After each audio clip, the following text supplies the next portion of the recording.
Buenas tardes con todos. Muchas gracias a la Comisión por la invitación. Gracias a la Presidencia, a Víctor Grande Saldaña. Bueno, yo voy a hacer una presentación breve porque ya varios puntos que pensaba tocar se han comentado tanto por el doctor Franz como por Manuel. Así que voy a ir de frente a tocar los puntos más saltantes, ¿no? Bueno, el objetivo de la presentación era comentar este documento de trabajo, la propuesta de ley de ordenamiento elaborada por el Congreso de la República. Yo también quiero resaltar que se ve un importante avance en la propuesta respecto a otras iniciativas legislativas que pudimos revisar con anterioridad. Es un documento mucho más coherente, tiene más claro, mucho más fácil de entender y que presenta algunos puntos importantes y otros que van a ser materia de debate, como ya lo comentó Manuel. Yo había hecho un pequeño resumen de algunas normas que tocan el tema de ordenamiento territorial a nivel de nuestro marco jurídico y creo que es importante resaltar solamente lo que dice la Ley Orgánica para el Aprovechamiento Sostenible de los Recursos Naturales, y voy a permitirme leer el artículo porque de ahí es que quiero tocar un punto muy importante a lo largo de la presentación. El artículo 11 de esta ley te dice que la zonificación ecológica y económica del país se aprueba a propuesta de la Presidencia del Consejo de Ministros, que ya lo comentó Manuel, en coordinación intersectorial como apoyo al ordenamiento territorial a fin de evitar conflictos por superposición de títulos y usos inapropiados. Quiero que por favor tengamos en mente bien claro el tema de evitar conflictos por superposición de títulos y usos inapropiados, porque este es un tema importante que creo que una norma de ordenamiento territorial a nivel general debería explicar de manera precisa.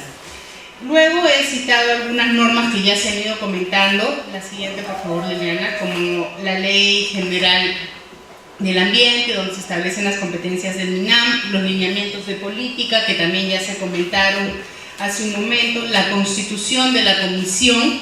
En estas normas se toca de una u otra manera, se dan algunas definiciones de ordenamiento territorial y también se especifica cuál es el rol del Ministerio del Ambiente respecto al ordenamiento territorial. Para ir de frente ya al tema materia de análisis, la siguiente, ahí. Creo que es importante tener en mente también que así como que se está debatiendo la necesidad la necesidad de contar con una norma referente a ordenamiento territorial, hay procesos paralelos que se están dando en el país y que tenemos que tener en consideración. Es importante que esta propuesta legislativa se alimente también del proceso que se está viviendo con la reglamentación de la Ley Forestal y de Fauna Silvestre. ¿Por qué? Porque se está hablando de un ordenamiento forestal. Se está hablando de un ordenamiento forestal donde se le va a destinar al bosque determinados usos y se va a dar determinada zonificación. Y este ordenamiento forestal es de carácter obligatorio para el otorgamiento de derechos forestales. Entonces, esto tiene que articularse con una ley de ordenamiento territorial para no superponer el otorgamiento de derechos o las clasificaciones que se están dando. Otro tema que tenemos que tener en consideración y tenemos que tener mapeado es el rol del ente rector en formalización de propiedad rural y de comunidades campesinas y nativas.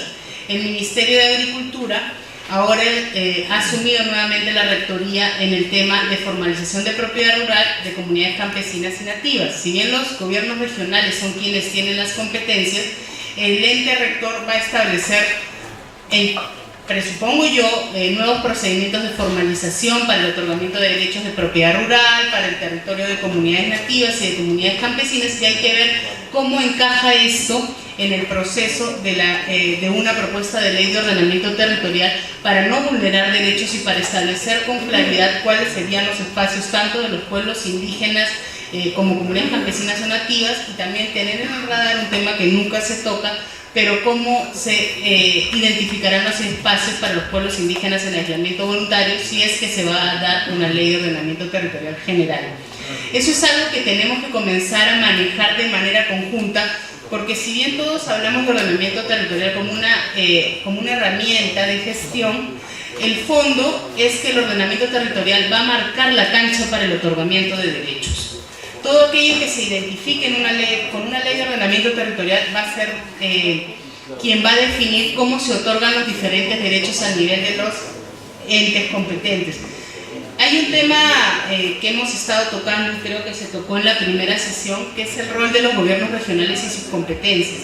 Si el ordenamiento territorial y la zonificación ecológica económica no tiene la importancia necesaria, de nada sirve contar con un marco si es que las decisiones o el otorgamiento de derechos se va a dar desde el nivel central.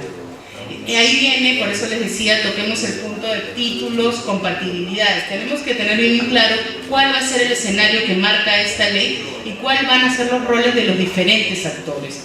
Cómo se van a ver las competencias regionales, no solamente para elaborar los planes de ordenamiento territorial, sino para la asignación de derechos que los mismos gobiernos regionales otorguen, o para el respeto de los derechos, sea de los pueblos indígenas, o para el tema del ordenamiento forestal. Es como armar un gran rompecabezas, y si no identificamos los diferentes actores, vamos a seguir otorgando, como se hace ahora, diferentes derechos incompatibles entre sí y que causan problemas sociales, por lo que una región cree que debe hacer lo que el gobierno nacional establece como una prioridad. Ese es un punto que se tiene que tener en consideración en una ley de ordenamiento territorial. La mal llamada compatibilidad.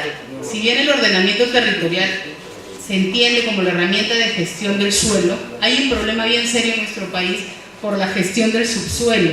Entonces también debemos identificar cómo se van a articular los diferentes actores que dan estos derechos en competencias que no han sido transferidas a los gobiernos regionales. La siguiente. No voy a repetir ya el objeto de la ley que ya nos explicó el doctor Portugal, ni los temas que iba a mencionar sobre la propuesta. Decidí, como les comenté, entrar de frente a puntos que considero se deben discutir. La siguiente. Y la siguiente. Bueno, ahí viene lo que ya les estaba comentando. Sí es necesario regular el ordenamiento territorial con una norma de mayor jerarquía. Contamos con los lineamientos de política establecidas, tenemos al ente rector, pero necesitamos una ley marco que establezca temas de compatibilidad, vinculación, otorgamiento de derechos, un catastro integrado, que es lo que comentaba Manuel, armar un rompecabezas completo. El suelo no se puede ir viendo solamente en función a espacios y queda quien tiene una competencia, sino debe verse a nivel nacional cómo se va a gestionar integralmente el territorio y cómo van a ser los títulos que se van a dar y qué valor tienen estos títulos. Porque es muy fácil desconocer un título u otro dependiendo de quién lo otorga. Entonces, desde mi punto de vista y legalmente, creo que la propuesta normativa debería establecer con claridad cuáles son los roles y la vinculación de los derechos que otorgan los diferentes entes para una gestión integral del territorio. Sí creo que es pertinente la creación de un sistema nacional de ordenamiento territorial desde el aspecto técnico para establecer un mapa general. O sea, nosotros como peruanos creo que tenemos el derecho de tener en la cabeza establecido cuál es el mapa de nuestro territorio y qué derechos hay y cómo los hacemos respetar. Eso actualmente cada institución maneja un catastro diferente, cada institución tiene sus procedimientos, pero no hay quien articule. La propuesta habla mucho de mecanismos de coordinación, pero no establece cuáles son esos mecanismos. Me pueden decir, Silvana, eso va a estar en el reglamento. Pero si no se deja con claridad que tiene que coordinar con A, B, C o D institución y que tiene que haber un protocolo específico y que la decisión de quien coordina debe ser vinculante y que quien decide es quien toma la última posición y no viene otro y te pone un derecho encima, entonces estamos hablando de lo que está pasando actualmente con las competencias, en muchos casos con las competencias transferidas. Sí creo que necesitamos de todas maneras fortalecer al ente como el Ministerio del Ambiente. Yo no considero en estos momentos, que es una opinión profesional, que deba ir al CEPLAN. Considero que el CEPLAN en estos momentos no tiene las capacidades para asumir un tema tan fuerte. Es un centro de planificación. Necesitamos a alguien que marque la cancha y que tenga el liderazgo suficiente para establecer cuál va a ser el rompecabezas y cuáles van a ser los usos. Porque definitivamente en este país siempre se habla mucho de que el suelo es uno, el subsuelo es otro, pero cuando tienen que hacer una actividad de hidrocarburos, te vas a tumbar lo que hay en el suelo. Entonces, tiene que haber mecanismos de coordinación, tiene que haber protocolos de respeto para el caso de los pueblos indígenas y armar un ordenamiento general como una herramienta ambiental, sí, pero con un nivel clave de articulación. Bueno, La propuesta establece algunas herramientas de gestión como la zonificación ecológica y económica. Sí, regresamos al tema de la zonificación ecológica y económica, pero la zonificación ecológica y económica es un instrumento que recomienda, que no es vinculante, que si se quiere se tome en cuenta o no. Los gobiernos regionales la hacen vinculante en su territorio, pero a nivel nacional sí, la autoridad que tiene una competencia nacional no la decide acoger, no la coge, por más de que sea de obligatorio cumplimiento en la región. Entonces, ese es un tema que también se tiene que ver, el respeto por la decisión regional de adoptar ciertos usos. La siguiente, por favor. Bueno, ya toqué el tema del ente rector.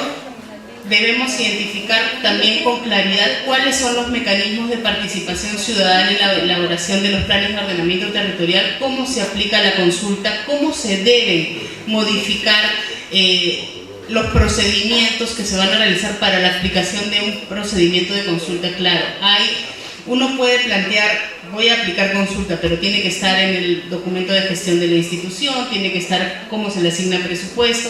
Yo sé, puede ir al reglamento, pero en este país lo que no esté en la ley, aunque sea de manera general, ya no se aplica en el reglamento.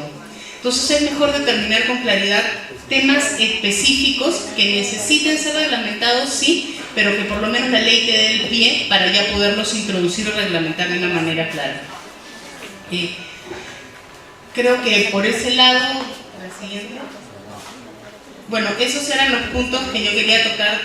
Decidí no hacer toda la presentación de una manera específica porque creo que ya se habían comentado, y tocar los puntos específicos. Espero hayan cumplido las expectativas. Muchas gracias.